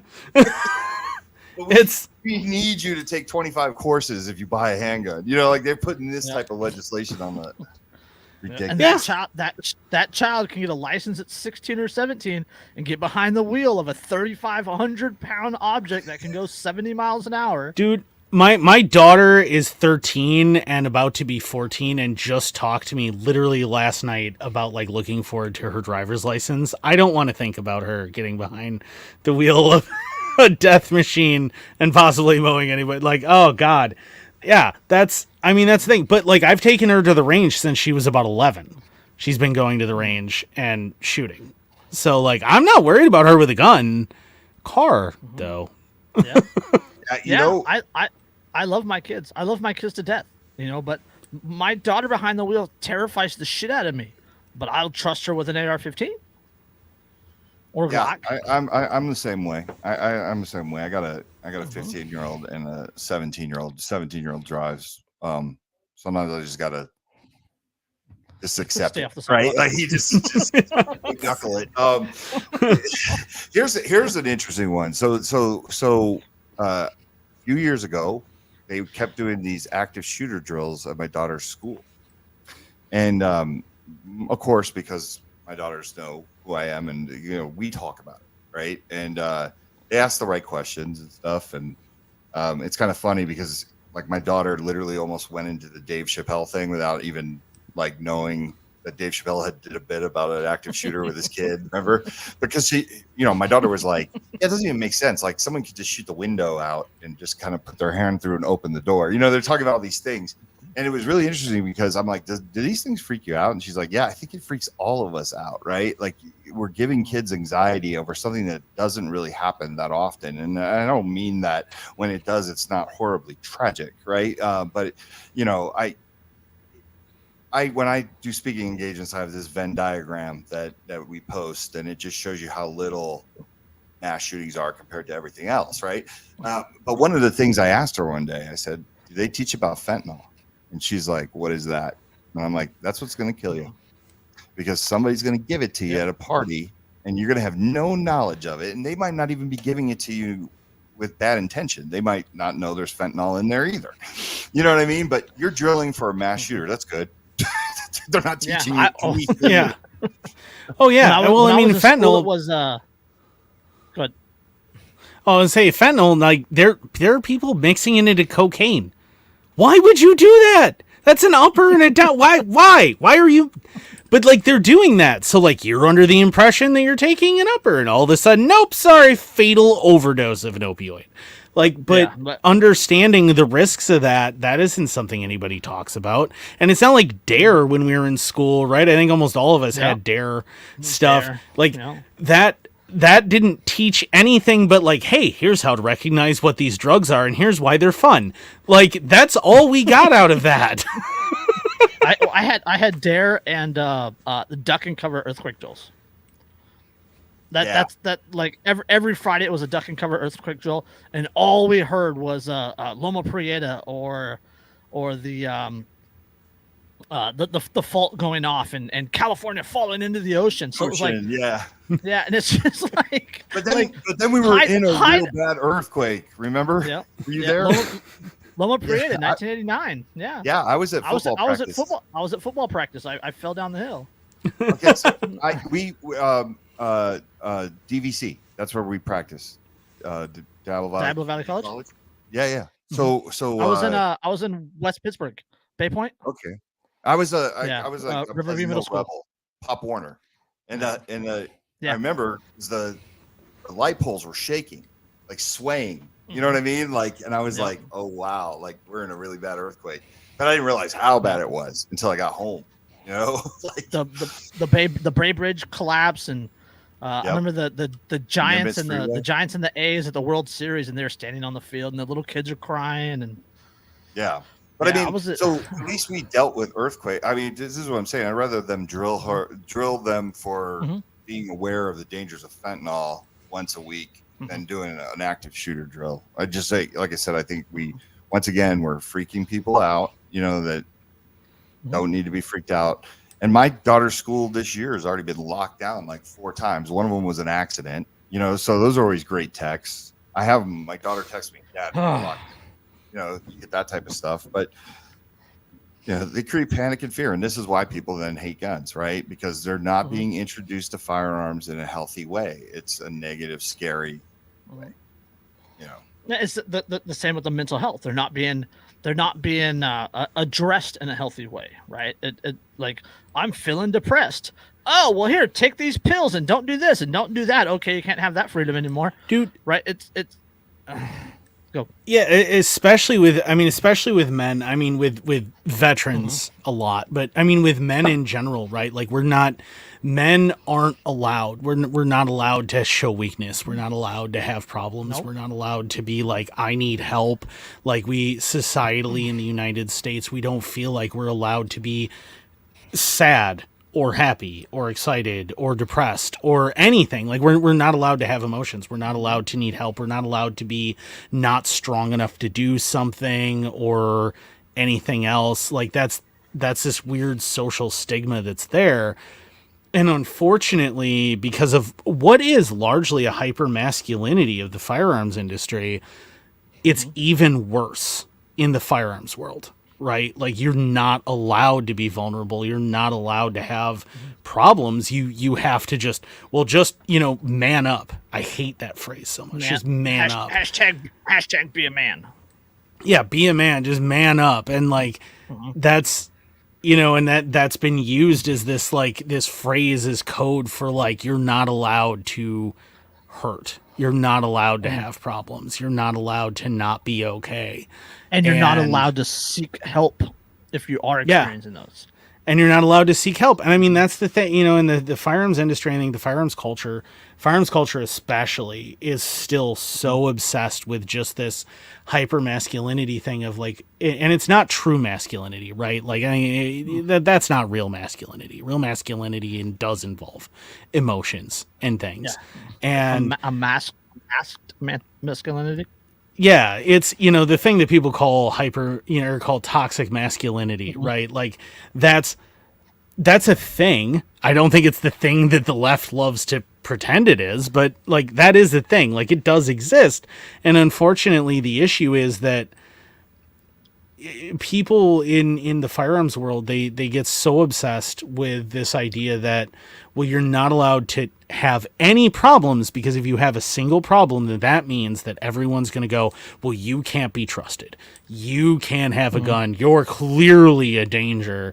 You're clearly going to hurt somebody. And I know thousands of people, you know, that in my life that have had guns their entire lives, have mental issues that they have to deal with, and haven't hurt a single person, have never hurt anyone, but they need help, right? They do need help. You know, myself, that was one of the reasons why when I discovered WTTA, I was like, we have to have you on the show. We have to talk about this. We have to do this because I have so much, I have a bunch of PTSD issues. I have Asperger's, which certainly doesn't help the PTSD issues or anxiety or anything else.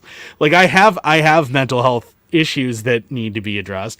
And like, it's terrifying to address them because you're constantly worried, especially as a combat veteran, that you're going to lose your gun rights. And like, I'm not a danger to anyone who doesn't deserve me being a danger to them with my firearms. So there's no reason to be scared of that, but I'm like utterly terrified about that, and my girlfriends are they go to therapy. They're fine with it, but I can't, you feel like you can't do that because you're scared of it. You're scared of that idea. Yeah. It's and that's why it's needed. Yeah. There's a big, people don't, and I think it throws people off that aren't in our community or culture. Right. When I say like, one of the hashtags I always use, I have these certain hashtags I'm constantly using. Is one of them, end the stigma of mental health, and then end the stigma of firearms, right? Because we get it way worse, right? Like I know people that won't go get help that don't even own a firearm because they don't want to lose a position in their job or be looked at as if they're not in control, right? So now, like, have a firearm on top of that. We had a guest on our the Guns and Mental Health podcast. We had Tupac's bodyguard's wife. Does that make sense? Right?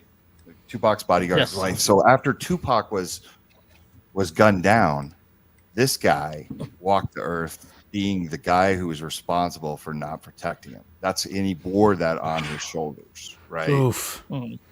Because there was a few decisions made and then that happened. So he ended up killing himself a few years later. And then we had his wife come on who wrote a book about it. And I think that was therapy for her. I read the book. It was a good book. You know what I mean? But it was really interesting because I asked her, because she found us. I said, well, what attracted you to WTTA? Because she wasn't necessarily like a gun person. She said, many times I told Frank, you need to get help. You need to go talk to somebody. And he would say, I'm an ex-Marine and I'm a bodyguard. I can't talk to anybody. If I lose my livelihood, if I can't be around my firearms, then we don't have a way to make a living. And eventually he took his life. He shot himself in front of her, and but it haunts her. And she's like, I heard about WTA and I was like, this is really important. Like, people need to be able to come forward to get help and not get punished for it. Yeah. So we're coming up on the 2 hours now. That went really fast. So Mike, if you would go ahead and throw out your plugs again, and then whatever else you want to say for the next few minutes, and then we'll give our links and we'll get out of here. Yeah, absolutely. And once again, I just want to thank both of you for having me on, man. I love having these conversations because the time does fly by and it does feel like we're just sitting in a bar or something talking. But walktotalkamerica.org, WTTA.org, or if you want to go to social media, we're pretty active on Instagram and Twitter and Facebook, but it's at Walk the Talk US. We're pretty good. We answer people when they message. If you have any questions, feel free to reach out. If there's something you don't understand or would like clarity on, we're more than happy to explain that too. We want people's support, but we really want them to want to do the dishes. You know what I mean? Like, I want you to support it and knowing that we're going to do the industry and the community proud. Like, you can be proud of what we do. So if there's something you're like, I don't understand that or make it make sense, like we're more than happy to explain it. And then, it always feels icky plugging another show on a show, but the Guns and Mental Health podcast. Okay. The Guns and Mental Health. You know what I mean? It's always weird. The Guns and Mental Health podcast is hosted by myself and Jake Descursion. Jake, as we've brought Jake up on this podcast many times. He's great. It's really cool to get the perspective from a clinician who is on our side.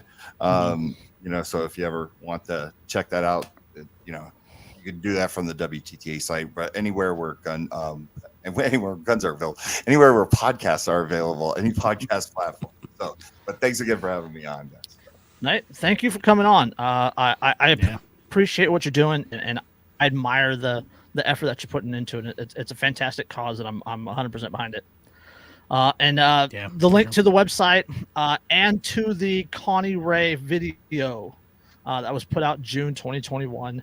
Those are both linked in the description, and you can get to the Guns and Freedom podcast from the website. And again, just fantastic. I'm thank you, Andrew, for bringing this to my attention. This is needed. Yeah, and so you guys know, because we're all patch whores here, and so we're constantly buying morale patches and stuff. $25 gets you a morale patch on the website. So you guys donate. So make sure that you do that, because I know you want one of those patches. I know I do. I do. I have to go look at it now. Yeah. See, it's nothing but morale patches all the way down, man. It's You guys, by the way, before we jump off, do you guys go to SHOT Show, or do you go NRA show or anything like that? No, I've never been. I'm California my entire life. I have no connection to the firearms industry at all. Okay. I don't think I've been in probably like 3-4 years. I think it's been 3 or 4 years since I've been. Yeah, well, So. if you ever, it's a place to meet up live. If you ever venture out to any of these shows, WTTA always has a presence there, whether it's a booth or just me being there. So, maybe one day. No. Yeah. No. Next time I'm out there, we'll hit you up. And I know we have a couple of friends that go to them. I know my friend Sarah, she goes out there quite a bit, Sarah Cato. But We got connections with like Village Gunsmith up there in Wisconsin and a few other places. yeah, They go to those things. yep, for sure. And the homie Dave at Poppins Patches, he does Yep. he does some shoots and places like that. So, all right, Andrew, throw out our links. Let's get out of here. Okay, what do I got? 4 minutes. Okay, so if you want to care for your beard like a Viking, like I do, you want to use the code InkTheAnarchist15 on thebeardstruggle.com. You can use that code. You get the 15% off, and you can use all sorts of their cool stuff. They even have stuff for ladies. They have a beard straightener that's made out of carbon fiber. They got all their new scents, including their new platinum scents, which smell fantastic, although personally I recommend their gold scent, which is called Odin's Virtue. It smells like apples and cinnamon. It's great. Also, we're an affiliate of RK Spookware. If you know who they are, you know what they do. If you use the code in the description, you can get a discount, and you can support us, which is super cool. And if you 3D print your shooty boys, you need the metal stuff, and that's what they do. So go use that. We're also an affiliate of Reaper Apparel Company. They have a super fantastic message of self-discovery and self-improvement, and I absolutely love them, and I'm super proud to be an affiliate of theirs.